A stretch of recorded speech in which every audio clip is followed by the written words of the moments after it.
분들을 간략히 소개를 드리겠습니다.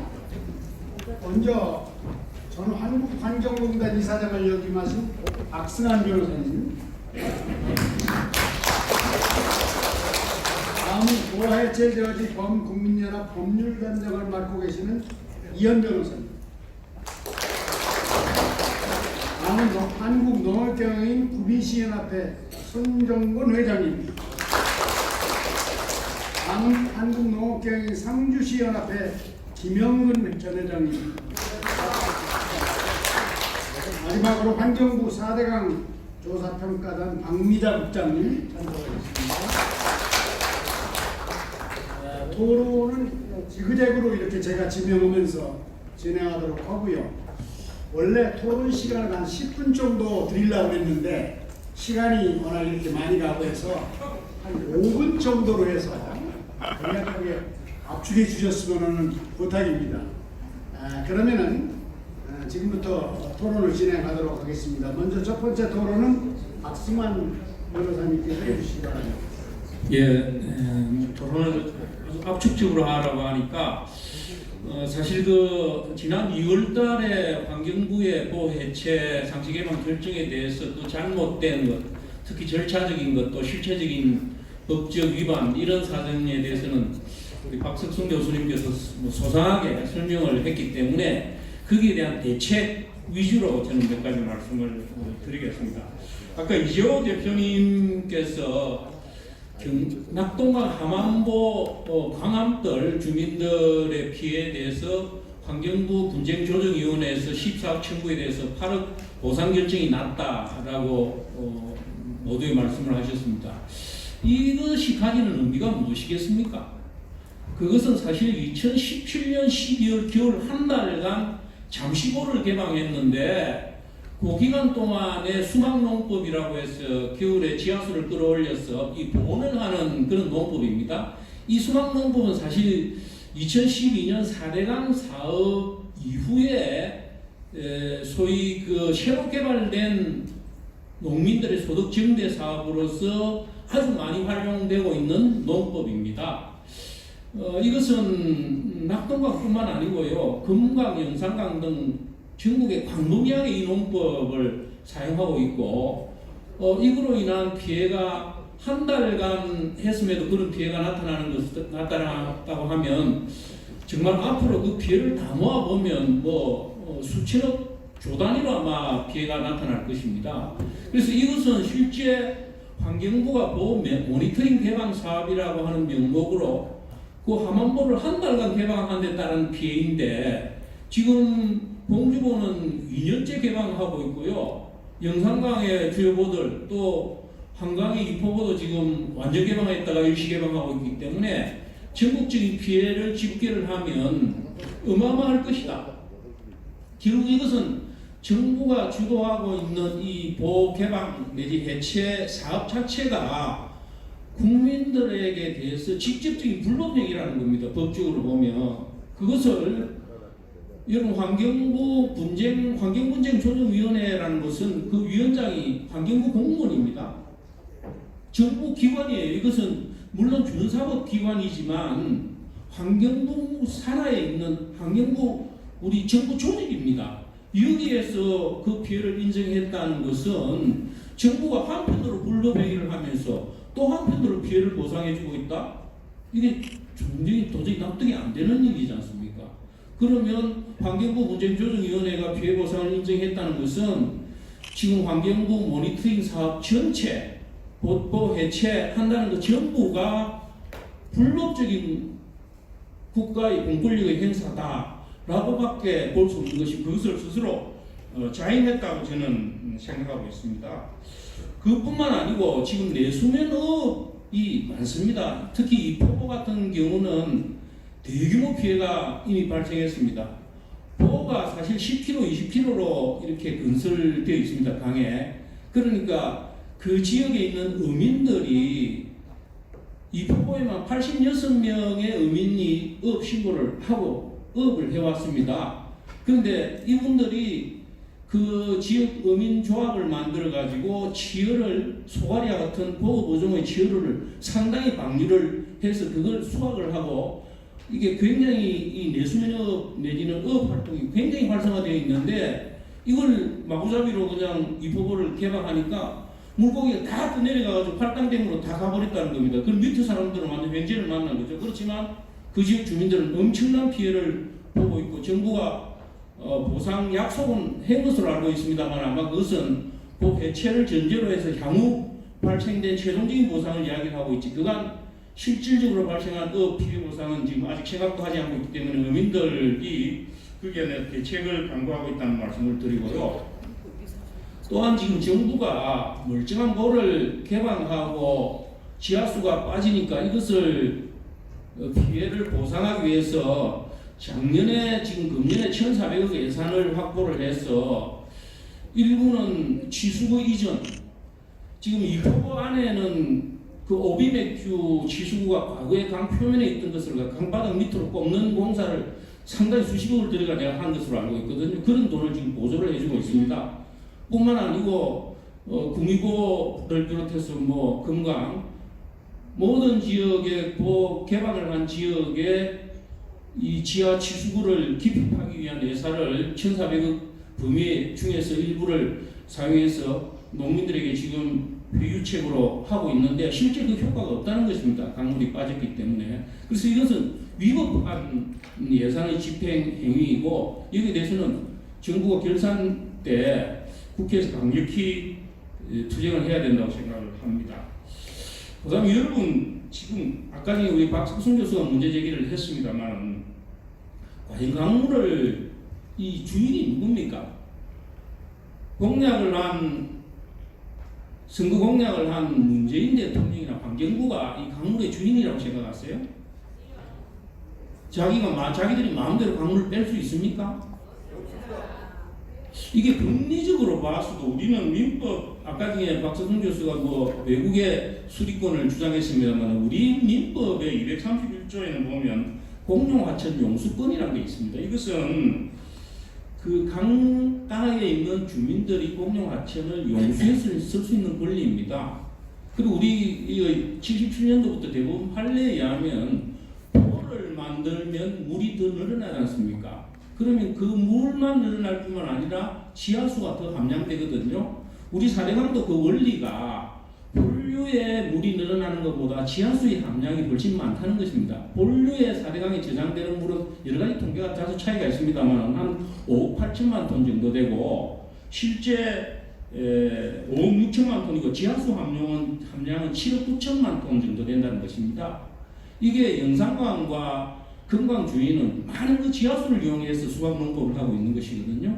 그러면 그 사람들의 권리가 정부가 일방적으로 보를 해체하고 개방해서 입은 피해는 당연히 보상해야 되는 것이죠. 그것은 법적인 권리라고 저희는 평가를 하고요. 나아가서 4대강 사업 이후에 정부가 보를 만들어서 지하수를까지 이렇게 함량을 해주니까 그걸 믿고 농민들이 투자를 한 겁니다. 수막농법이나 새로운 농법을 아까 개발해가지고 투자를 많이 했거든요.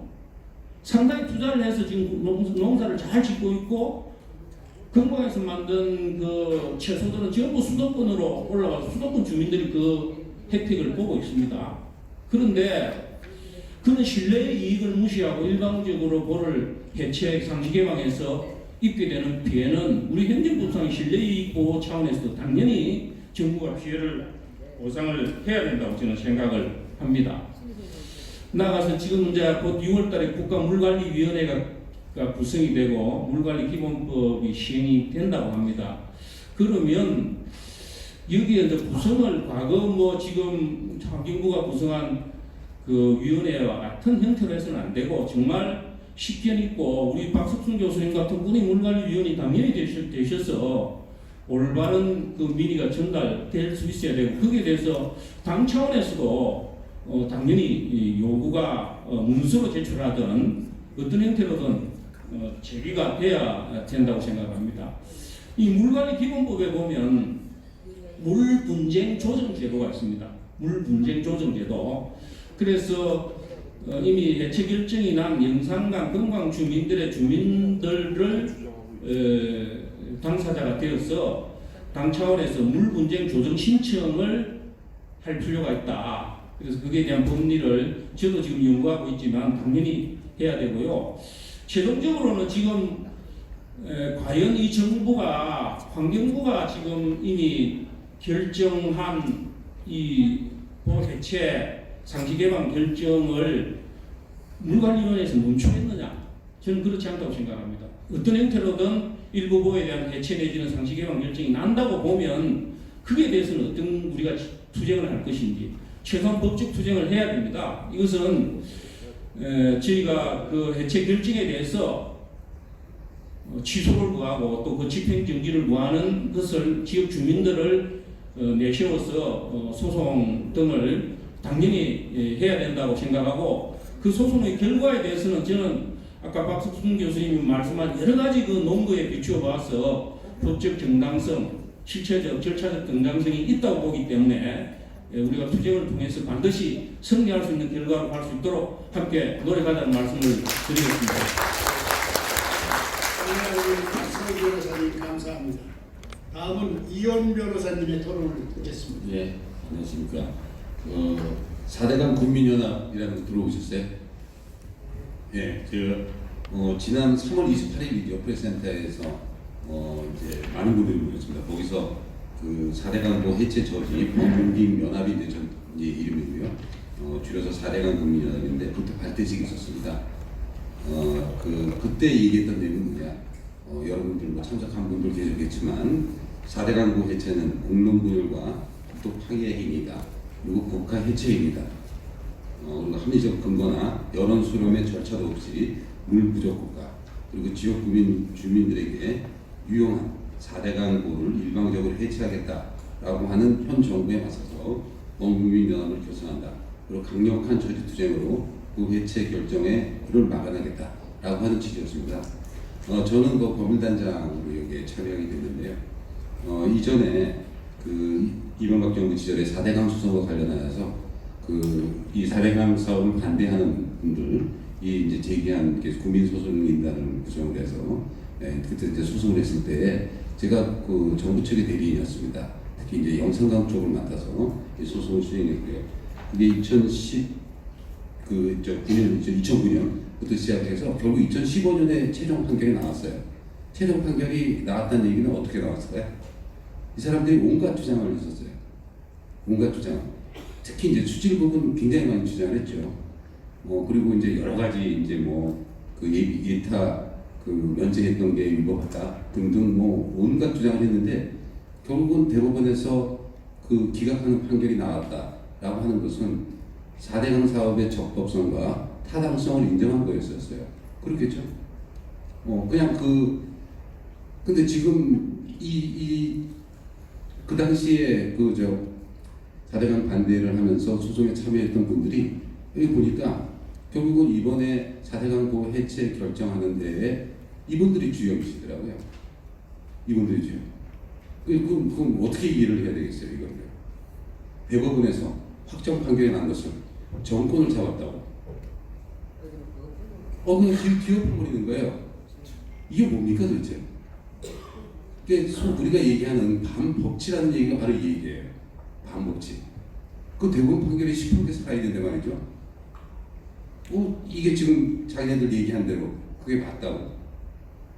해체해야 된다고 하는 거를 결국은 이제 이번에 관철시키고자 이제 하는 겁니다.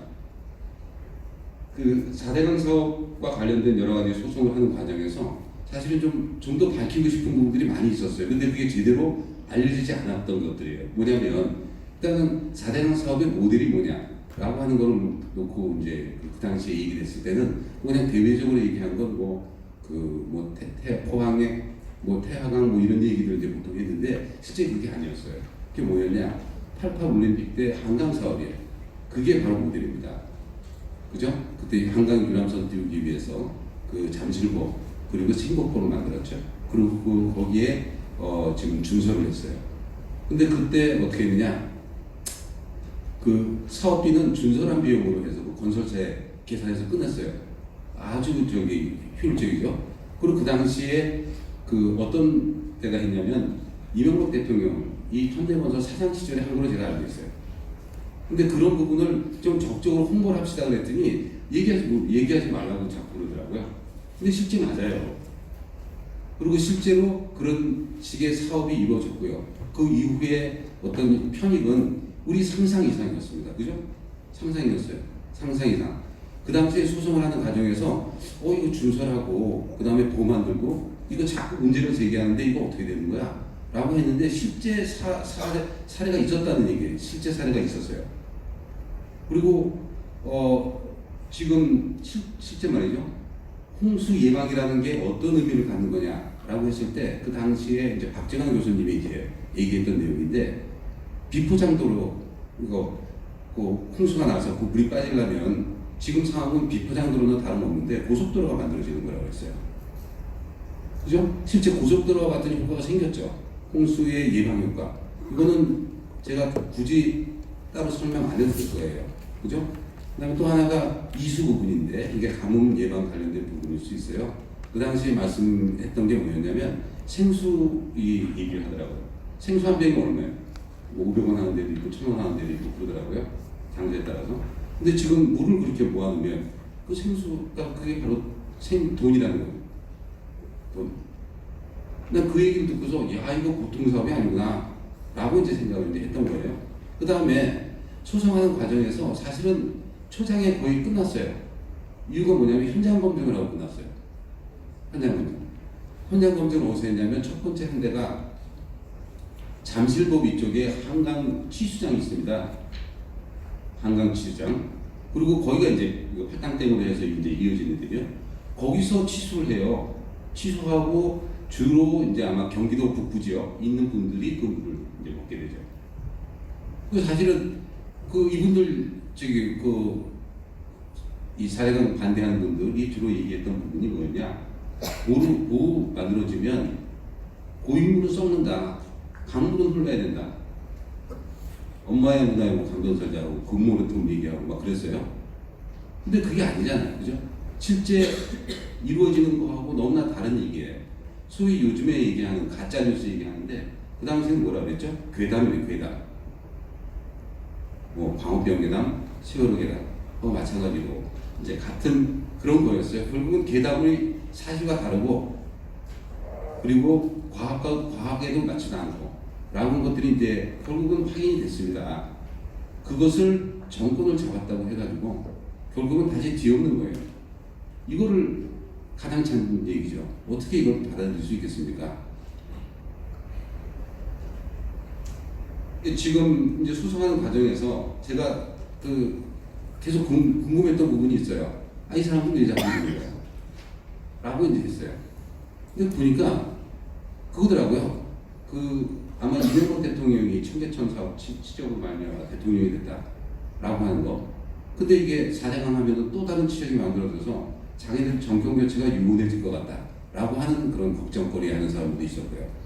또 대선 불복거리, 대선 불복 심리가 또 있었어요. 그러다 보니까 하여간 꼬투리 잡은 거예요. 꼬투리 잡고서 물 먹는 거 이거 오염된다 라고 하는 그런 괴담을 얘기를 하면 뭔가 이제 효과가 나오거든요. 그 당시에 말이죠. 참 언론에서 도움이 안 됐어요. 언론에서 어느 정도였냐면 조선일보에서조차 이 4대강 이 괴담 얘기하는 거, 그 다음에 반대론자들이 얘기하는 내용들을 그대로 실었어요. 그러니까 아주 힘들었어요. 그러니까 어떤 또 일이 있었냐? 이 수송하는 과정에서 말이죠. 이분들이 외국은 재자연화를 하고 있다라는 주장을 했어요. 특히 그 민행을 이제 가로지르는 이자르강 얘기를 하면서 이자르강을 재자연화하고 있다. 해서 원래대로 지금 돌린다고 지금 얘기했어요. 그리고 보도 없다고 그러고 심지어 거기에서 뭐 일했던 그런 뭐 독일의 어떤 그 기술자도 나타나갖고 막 그렇다는 얘기까지 막 하고요. 그래가지고 재판하는 과정에 우리 그 관계자들이 실제로 독일에 출장을 갔어요. 출장을 갔더니 일부만 이제 말하자면 이제 모래톱 같은 거 조성하고 인공적으로 했던 거고 거기 당연하죠. 당연히 거기 보도 있고요. 그리고 지금 이 나름대로 그런 이제 강에 대한 관리를 하고 있었던 거죠. 그렇게 왜곡하고 침석 공개한 것들이 이제 드러났어요. 그러는 과정에 소송이 그렇게 결국은 이제 이 사업의 적법성과 타당성에 대해서 인정하는 결과가 났었습니다. 그럼에도 불구하고 여전히 지금 이 부분에 대한 이제 주장을 굳히지 않았고, 그러한 주장을 하는 분들이 이번에 이 환경부의 조사평가위원회에서 마찬가지로 보 해체에 대한 결정을 하고, 그리고 보를 개방하고, 사실상 이 보라고 하는 것을 무력화하는 그런 내용의 결정을 이제 하게 된 것이다. 이렇게 이해를 하면 되겠습니다. 그러면 이분들이 또 이 정권이 이거 왜 이래 자꾸 이러는 거냐 라고 하는 거 자꾸 이제 생각을 하게 돼요. 제가 지금 이제 그 변호사 연합이나 아니면은 이 변호사 단체 활동을 하면서 요즘에 이제 많이 드러난 것들이 바로 이런 겁니다. 뭐 패스트 트랙 법안과 관련해서 이제 있었던 일들이 항상 저 사람들이 얘기했던 내용들이 뭐였냐면 공수처였어요. 입만 열었던 공수처. 기어코 정권 잡자마자 결국 공수처 관철시켜요. 그 다음에 뭐 이번에 뭐 삼바 같은 것들 보셔서 아시겠지만 삼성 때리기, 죽어라고 삼성 때리기. 이분들이 정권하면 마치 자기네들의 어떤 그간에 얘기했던 것들이 정당하다고 하는 것을 확인이라도 받으려고 하는 것처럼 그렇게 하고 있어요. 이게 도대체 뭐예요? 나라를 제대로 만들고 미래를 위해서 뭔가 일을 국정 운영을 해야지 맞죠. 자기네들 얘기들이 맞다라고 하는 그런 이념적이고 정치적인 부분들을 많이 가지고 지금 국정 운영을 하고 있다는 얘기예요. 지금 말씀하시는 대로 지금 이건 범죄 행위입니다. 범죄 행위여서 지난번에 지금 이제 우리 이 4대강 국민연합에서는 고발을 했어요. 고발한 내용이 이제 여러 가지 이제 적혀 있고요. 그 부분은 지금 만약에 이게 기수가 될 경우, 이 보해체가 결정이 될 경우에 어떤 범죄가 되느냐라고 하는 부분에 대한 얘기도 했고, 그리고 지금 보해체가 되지 않았지만 보해체를 결정하는 그 미수범으로서 또 처벌해야 된다라는 내용으로 이제 저희들이 이제 고발을 했습니다. 정리를 해야지. 예. 그 우리 헌법 전문에 뭐가 있냐면 불의에 항거한 4.19의 민주의 이념을 계승하고라는 말이 있어요. 그 얘기가 뭐냐? 결국은 그 불의한 정권에 항거한다는 얘기입니다. 독재 정권 타도하고 민주 정권을 수립한 국민적인 정황권을 강조한 내용입니다. 지금 우리가 지금 4대강 국민연합 발대식에서 그리고 오늘 이 자리에서 얘기했던 내용은 뭡니까? 문정권이 만약에 보를 해체한다고 한다면 우리가 문정권을 해체하겠다, 파기하겠다라고 얘기하고 있습니다. 우리 국민들한테는 이 위기의 순간에 면면이 그리는 어떤 의병정신 같은 것들이 있어요. 저는 지금 4대강 국민연합이 바로 의병정신으로 해서 뭉쳤다고 생각합니다.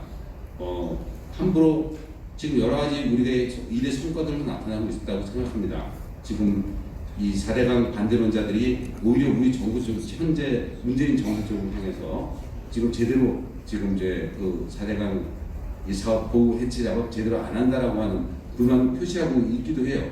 그래도 좀 더 우리가 저항을 해야 된다 이렇게 생각하고 있고요. 그러기 위해서 우리가 아주 부단한 노력을 해야 된다라는 말씀을 드리면서 제 토론을 마치도록 하겠습니다.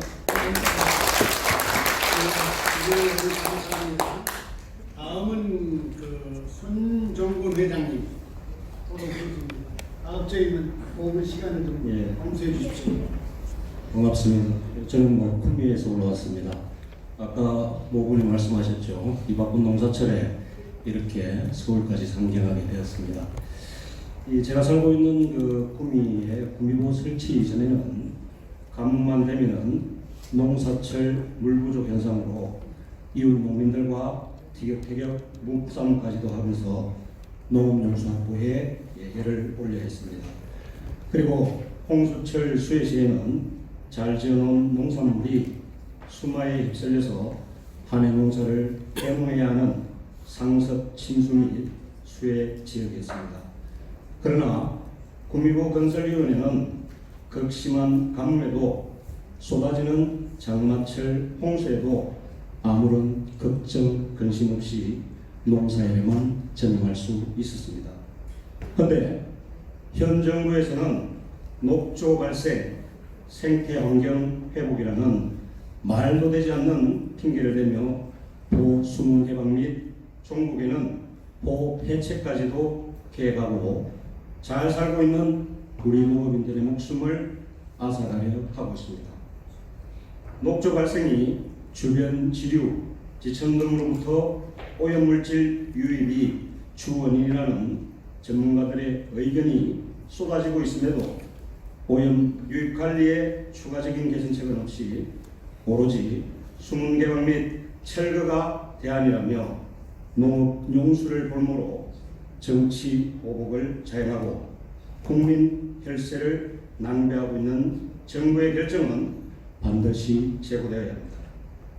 4대강 사업은 정치적인 잣대나 녹조 해결이라는 단편적인 시선으로 볼 문제가 결코 아닙니다.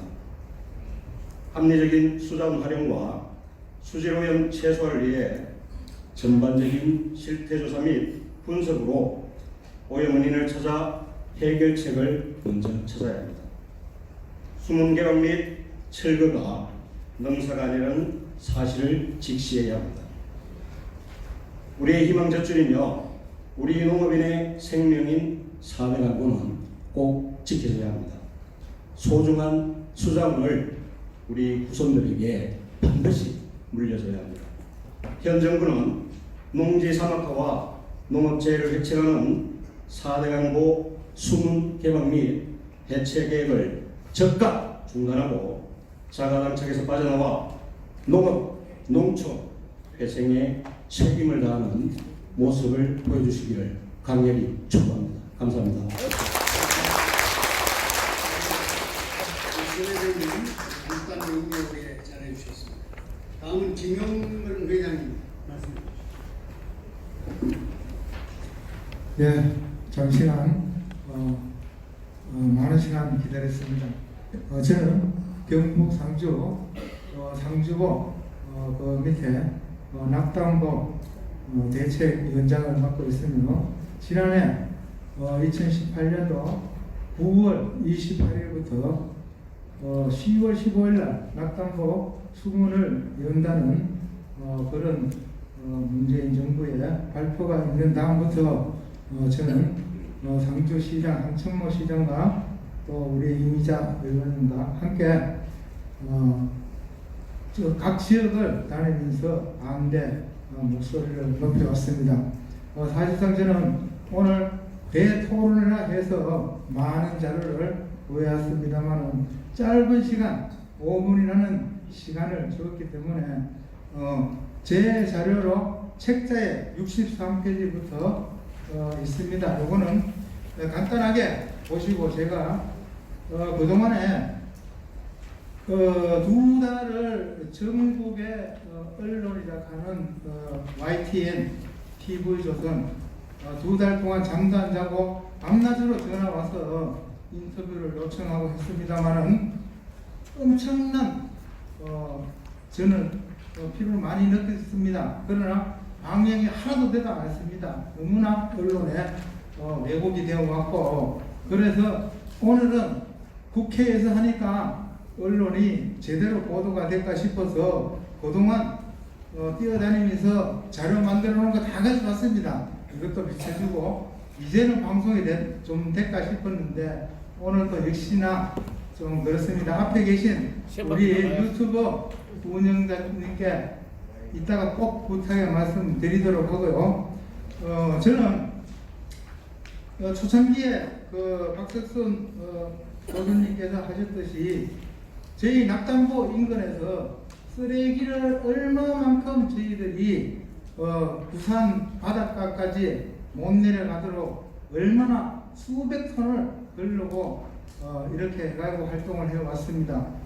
지난 2월 24일 구미보 수문이 열리면서 가둔는 중에 우리 낙담보 수문을 열면서 구미보에는 엄청난 쓰레기가 방류되어 그 현장도 손정권 회장님께 연락을 해서 한번 지켜보자. 우리가 어떤 처지에 있는지를 그토록 해갖고 이 자료는 여기 있습니다만 제가 짧은 시간에 우리 상주의 현안에 잠시 보고 말씀을 드리고 마치도록 할까 합니다. 저희는 우리 4대 강이 되면서 낙담보 상주보가 건설되면서 우리 도 농업기술원이 유치되었습니다. 상주 사벌이라 하는 장소에 거대한 경북도의 대구 7곡에 있는 게 저희 상주로 유치되는 과정이 상주보가 있었기 때문에 그만한 역할이 있었고요. 또 전국에 2개밖에 없는 스마트팜 60밸리 1320억으로 축소됐죠. 전북 김제와 저희 상주가 유치되었습니다. 이런 게 다 우리 보를 위해서, 보 때문에 결과가 이루어졌다고 보고 저는 자부심을 가지고 농업에 종사하고 있었습니다. 또한 낙담보 상류 쪽에는 청소년 해양 교육관이라는 또 국비를 투여해서 140억이라 하는 예산을 투여해서 건립하려고 지금 예산을 다 확보해 놓은 자리인데, 지금 보를 철거하겠다는 이런 각오를 가지고 있는 저희 형 정부에 저는 진짜로 낙담보 수면 2번 늘면 제가 낙담보에서 뛰어내리겠다는, 이미자 의원님도 그때 말씀하셨죠. 같이 동반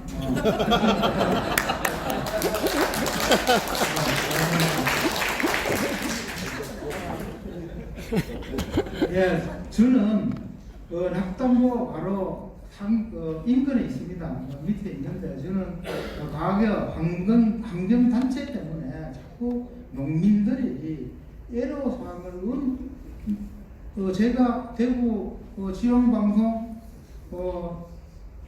TBC라 하는 방송에 제가 환경단체와 토론회도 했습니다. 근데 그 사람들은 아무 의미도 없는 그냥 책자로만 가지고 자꾸 부실락하는 이런 걸 당신들 물 뺏을 타면 안 왔나? 제가 그래 했더니 아버지는 안 했다고 하더라고요. 아버지도 안 하고 어떻게 가지고 환경을 아나? 이거 사진 다 찍어왔습니다. 오늘은 큰 맘 먹고 내가 다 가져왔는데 지류에서 녹조 현상이 발생되는 것들, 이건 낙동강으로 흘러들어오는 이런 게 어마어마한 녹조가 지금 올해도 가뭄이 엄청난 가뭄이 있었습니다. 이런 현상을 환경단체는 모르고 있습니다. 지금 우리 농민들을 죽이려는 그런 작세를 쓰고 있는데, 현 정부에 다시 한번 강곡히 제가 부탁을 드리겠습니다. 이젠 이런 행동 멈추시고 언론에도 정확한 보도를 좀 방영해줬으면 고맙겠고요. 우리 지금 우리 전진석 위원장님도 여기 계신데 꼭 부탁드리겠습니다.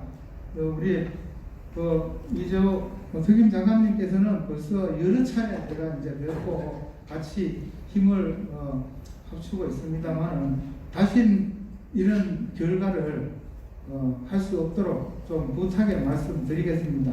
감사합니다. 감사합니다. 다음은 우리 환경부 박민야 국장님 순서입니다. 우리가 집중적으로 어떻게 박 국장님을 공격하는 것 같아서 인간적으로 죄송하게 생각합니다만 박 국장님 토론해 주시기 바랍니다. 예, 반갑습니다. 불러주셔서 감사드리고요. 굉장히 어려운 자리입니다. 사실 발표하기 전에 사실은 제가 주최 측에도 좀 찬반 의견들을 좀 골고루 들은 자리가 좀 됐었으면 좋겠다 했는데 그러지 못해서 조금 아쉬운 부분은 있고요. 여러 말씀이 계셨습니다만 정말 엄중히 제가 청취하고 지금 과정에 있기 때문에 앞으로 정말 국민 불편이 없도록 그렇게 잘 하겠다는 말씀을 먼저 드리고, 드릴 말씀은 굉장히 많습니다만 저는 아무래도 오늘 말씀 주신 부분이 대부분 보호의 좋은 효과 부분에 대해서 많이 말씀을 해주셨는데요.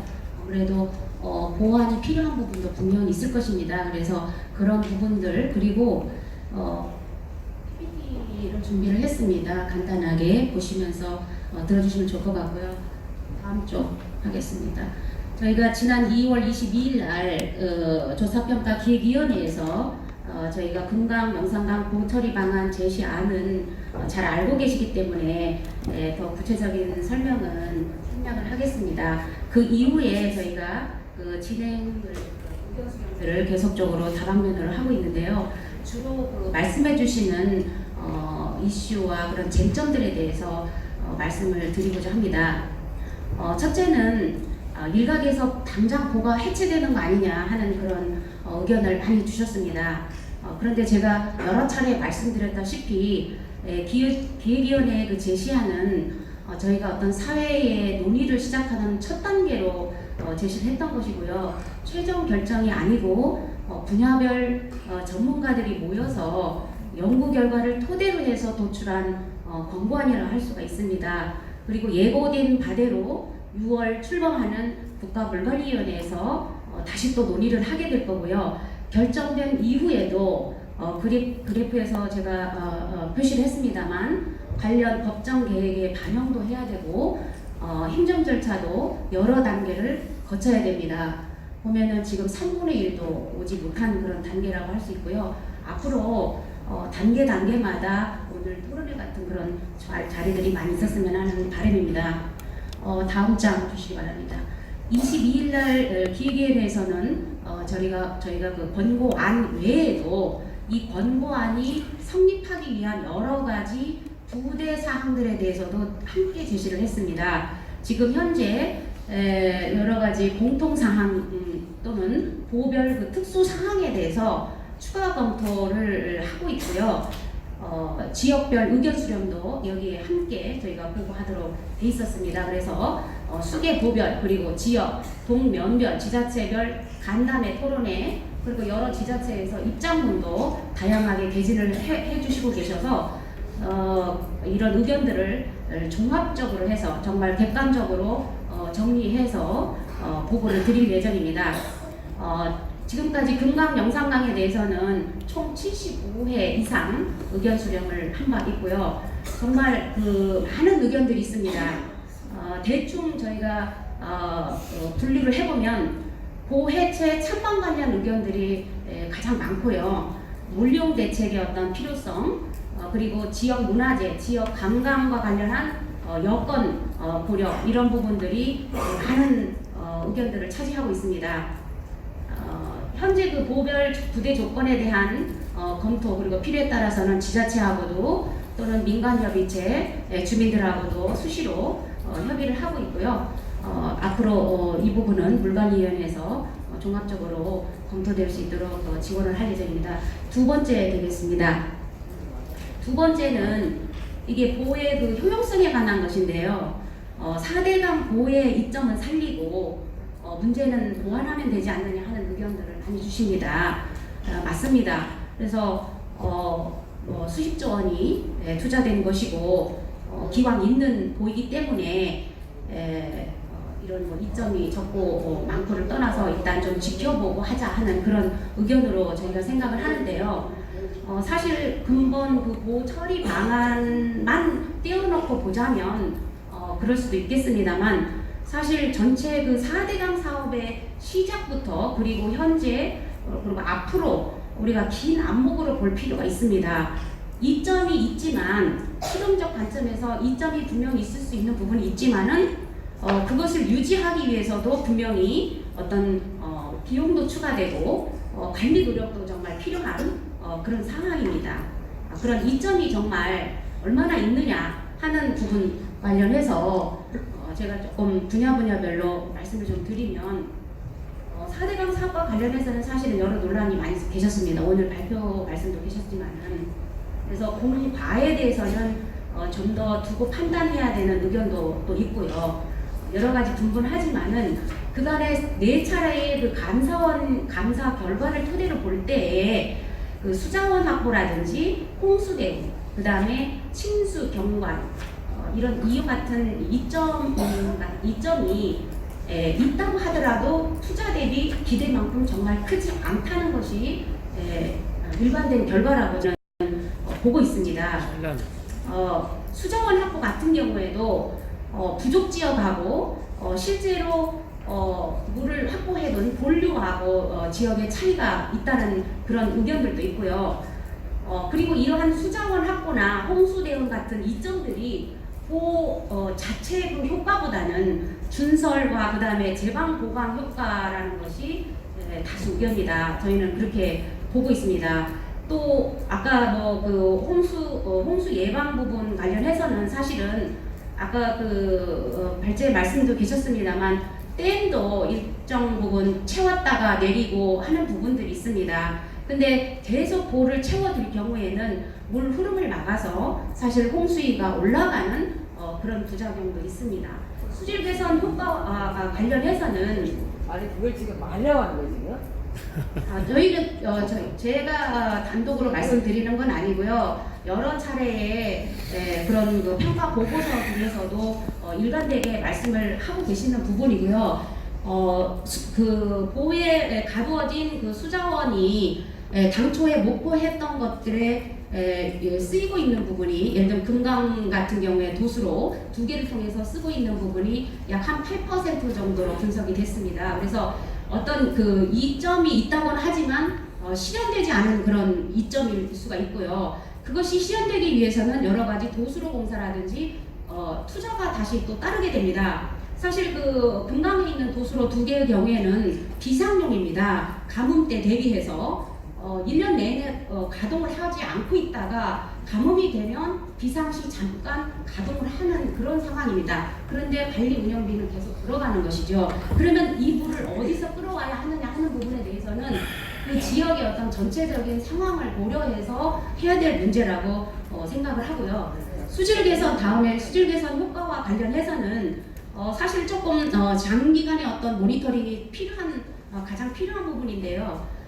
있다 없다 그리고 뭐 크다 작다 여러 그 다양한 분석 논거들이 나와 있지만은 수질에 대해서는 지금 현재 일률적으로 좋아졌다 나빠졌다 얘기하기는 솔직히 정말 어려운 상황입니다. 더 지켜봐야 하는 상황이고요. 다만 좋아졌다고 말씀하시는 항목은 예를 들면 아까 총인 처리라든지 TP라든지 BOD 일부 항목이 있습니다. 그런데 이 부분은 아까 발표하셨듯이 저희가 3.9조 원에 해당하는 수질 개선 사업을 4대강 사업 당시에 보호를 설치했을 경우에 수질이 악화된다라는 그런 우려들이 있었기 때문에 그것을 예방하기 위해서 수질 개선 사업을 했고 그러한 수질 개선 사업에 상당히 기여를 했다. 저희는 그렇게 평가가 되고 있습니다. 그리고 경광과 친수 효과 또한 한강을 제외한 지역에서는 그렇게 크지 않다고 평가가 되고 있고 이 또한 주관적 측면이 상당히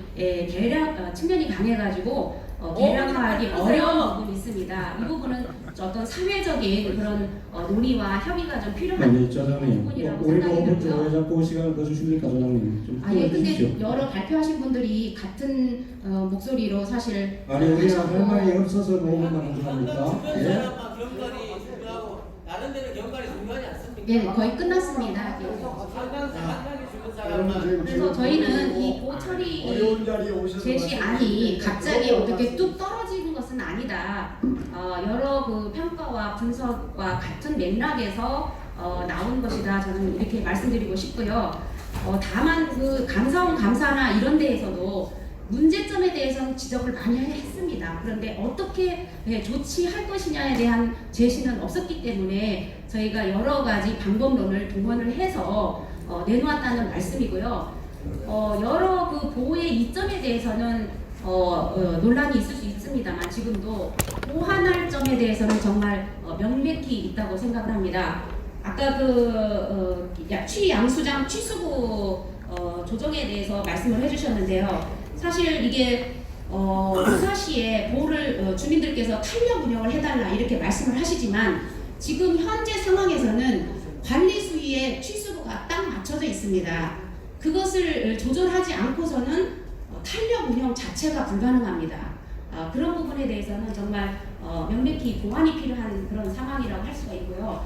지하수 사용 부분에 대해서는 많은 준설로 인해서 정말 문제가 심각합니다. 그리고 하천 바닥의 지형도 많이 변화가 돼서 사실 무작정 뭐 보를 해체한다거나 개방한다고 해서 이게 살아날 수 있느냐 하는 부분에 대해서는 저희도 의문을 품고 있고 어떤 보완 대책이 있은 후에 해야 된다라는 것은 저희도 고려를 하고 있습니다. 그래서 여러 가지를 말씀드렸습니다만 이게 종착점이 아니고 정말 과정이 있기 때문에 지혜를 좀 모았으면 하는 생각이고요. 세 번째 말씀드리겠습니다.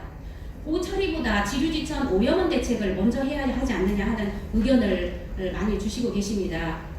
오염원 관리 대책의 강화에 대해서는 공감하고요.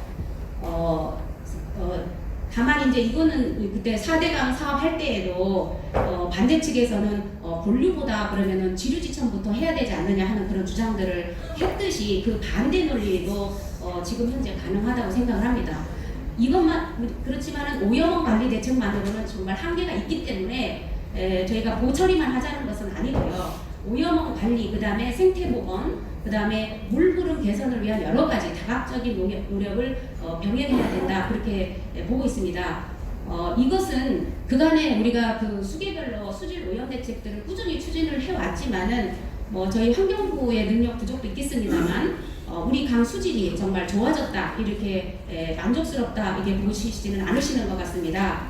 2003년에서 17년까지 저희가 수질 시계열 분석을 해보면 총인 온도는 정말 감소를 했습니다. 근데 시간이 지나면서 효과는 감소하고 있는 것이 보이고요. 그 다음에 항목에 따라서는 예를 들면 아까 조류, 잠깐만요. CO2 이런 부분들은 그런 부분까지 자세하게 말씀하면 시간이 부족하니까 간략하게 시간. 그래서 이 부분에 대해서는 정말 복합적인 조치가 필요하다는 말씀을 드리고요. 이런 복합적인 조치를 위해서 저희가 전체적인 대책을 좀 마련하고 있다 이런 말씀을 드리겠습니다. 마지막으로 그 경제성 분석하고 여러 가지 그 방법론적인 부분에 대해서 말씀을 주시는데요. 사실 이게 사회과학적인 어떤 분석 방법론이 그 자체가 가지는 한계가 분명히 있습니다. 그래서 여러 가지 찬반 의견 이것에 대해서는 많은 의견을 주실 수는 있겠지만 그 방법론에 대해서 또 연구하시는 분에 대해서 어떤 조작이라든가 그런 부분에 대한 것은 정말 좀 과도한 그런 지적이라고 생각이 들고요. 그런 부분에 대해서는 좀 아니 지금 조심해 주셨으면 조사하고 있지 않습니까? 지금 말씀하시는 게 수고했습니다. 자, 여기 지금 자료가 다 있는데 이렇게 해줍시다. 여기서 논쟁하면 한량이 없으니까 일단 우리가 들은 걸로 해놓고 여기서 지정 토론을 마치도록 하겠습니다. 시간이 많이 갔습니다만 그래도 우리 방청석에서 많은 분들이 아니 이분이 환경부에서 온 것 같은데 서른 명 한번 해볼 수 있나요? 아니 오늘 만난 김에 갑자기 끝나고 끝나고 한번 가봤습니까? 지금 환경단체에서는 빈대 하나 잡으려고 초과환경 다 태우는 경우도 얘기를 하고 있어요.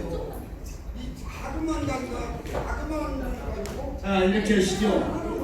이렇게 하시면은 굉장히 시간도 그렇고 문제가 있으니까 제가 아니 이거 조사 기관이 거짓말로 자꾸 해놓고 언론에다 왜곡된 그 전부 다 거짓말입니다 지금. 여기 자료가 다 있는데도 왜 박수준 교수님은 뭐 거짓말했다는 말입니까 이거?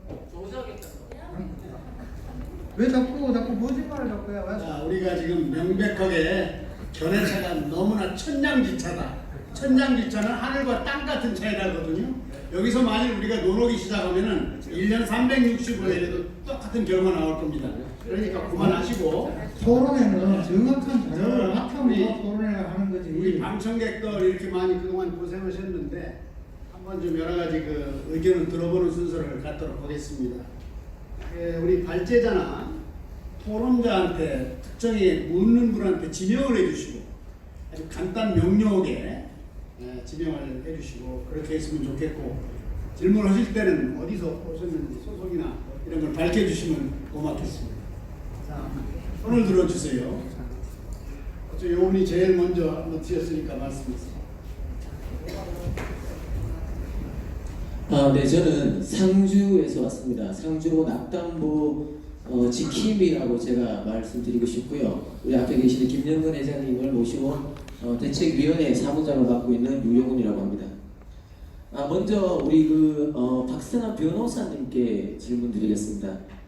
아까 말씀하신 공영 하천 수리권, 다시 말하면 우리나라는 민법에 있다고 했는데요.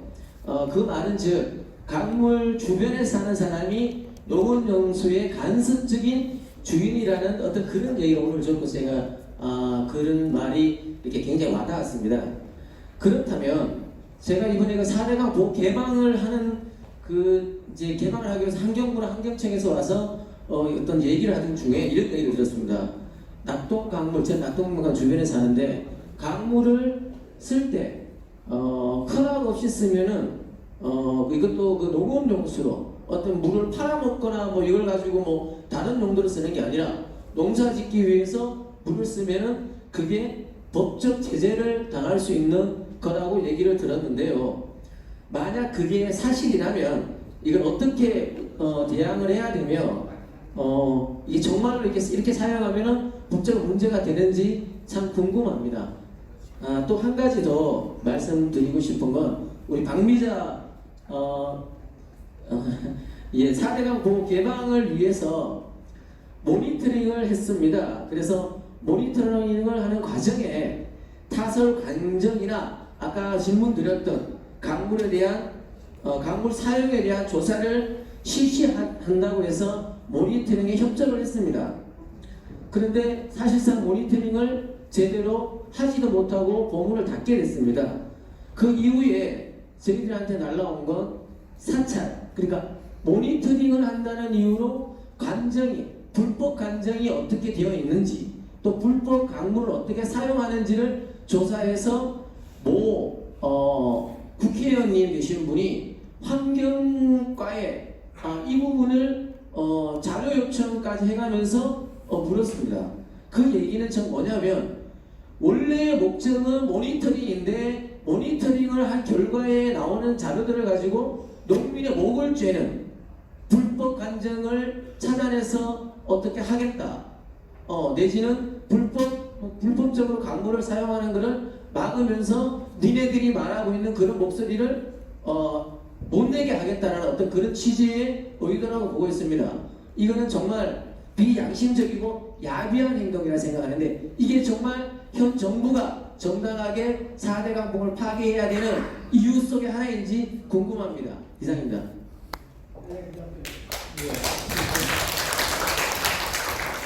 지금 저한테 물어본 공룡하천 용수권과 관련된 말씀을 드리겠습니다. 우리 민법 231조에 공룡하천을 공업용, 농업용으로 사용할 경우에 용수할 수 있는 권리가 있다라고 규정이 되어 있습니다. 이 공룡하천이라는 것은 4대강 하천이 다 포함되는 것이고요. 그 용수권이라는 것은 통상적으로 농업 양어장을 통해서 지금 보면 우리가 이 하천을 사용하는 시스템 자체가 예를 들어서 건강에서 직접적으로 농민이 인수해서 쓰지는 않거든요. 건강 본류가 양수장을 거쳐서 이렇게 가고 있습니다. 그 기존적인 그 수리 시스템에서 농민들은 그냥 무상으로 사용하고 있지 그 물세를 따로 지급하고 있지는 않지 않습니까? 통상적으로 과거부터 쏘던 그런 권리는 인정이 된다는 뜻입니다. 다만 내가 거기에서 특별히 취수구를 만들어서 다른 어떤 공업용 목적으로 그것을 생산적인 계획을 한다든지 이렇게 하면 하천부지 점용을 해야 된다든지 이런 어떤 다른 어떤 권리 설정을 해야 되리라고 봅니다. 아까 박석순 교수님 말씀한 것처럼 이 4대강 보호를 만들 때에 강물의 사용 권리에 관한 법을 정확하게 우리 이 국회나 혹은 그 당시 정부에서 이걸 법을 만들지 않았습니다.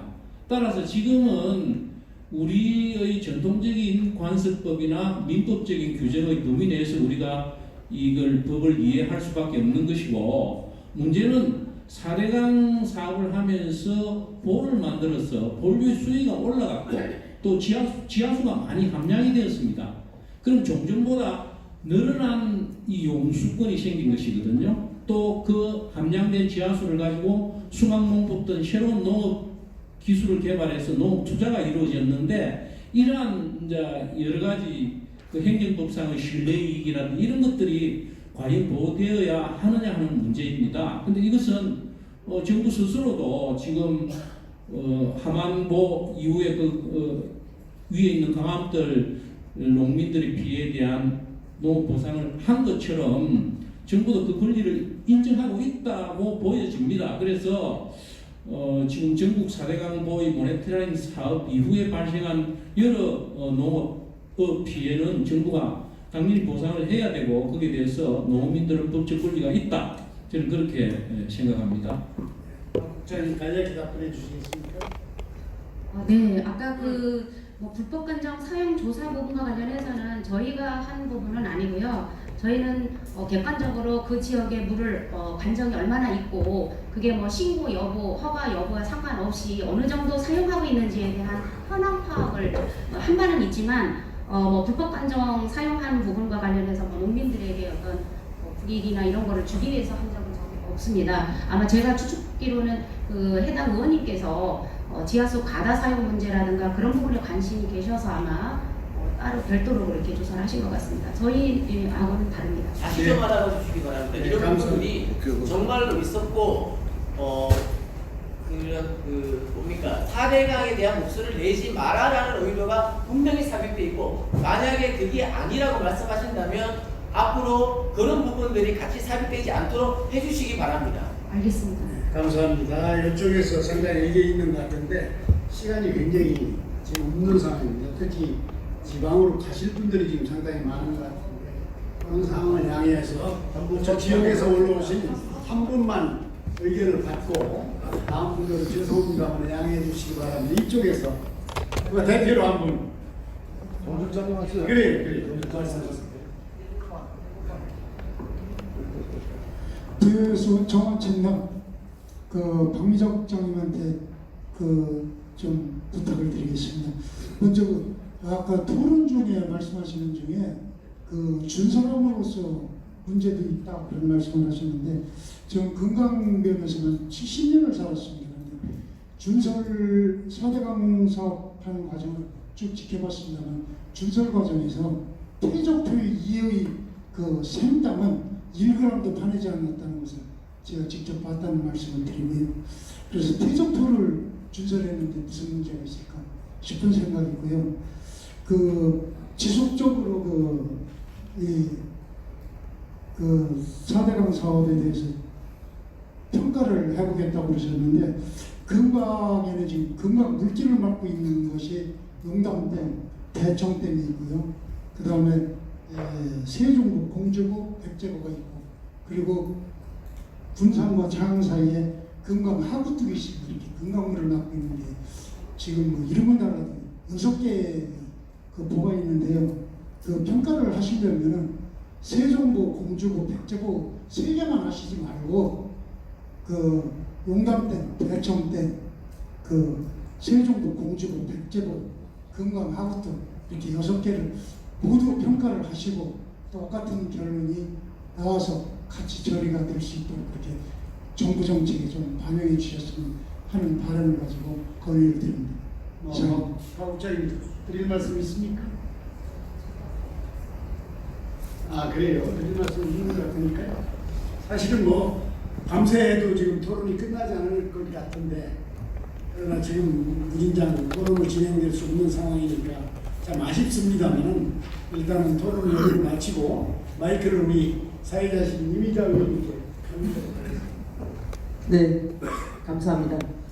발제를 해주신 박석순 교수님과 그다음에 우리 변희룡 교수님께 감사드리면서 토론자를 참석해 주신 여러분께도 감사드립니다. 자장을 맡으신 우리 정 장관님께도 감사드리면서 정 장관님 말씀대로 밤새도록 토론을 해도 이 부분은 끝이 안 날 겁니다. 그래서 지금 이제 곧 물관리 일어나로 인해서 물관리위원회가 구성된다라고 하는데 이 부분부터 저희가 철저하게 잘 감시하고 또한 절대로 무슨 일이 있어도 4대강 파괴는 안 된다는 것을 저와 함께 결심을 하도록 하시고 끝으로 우리 정진석 위원장님께서 마무리 발언하시면서 정리하는 걸로 하도록 하겠습니다. 여러분 수고하셨습니다.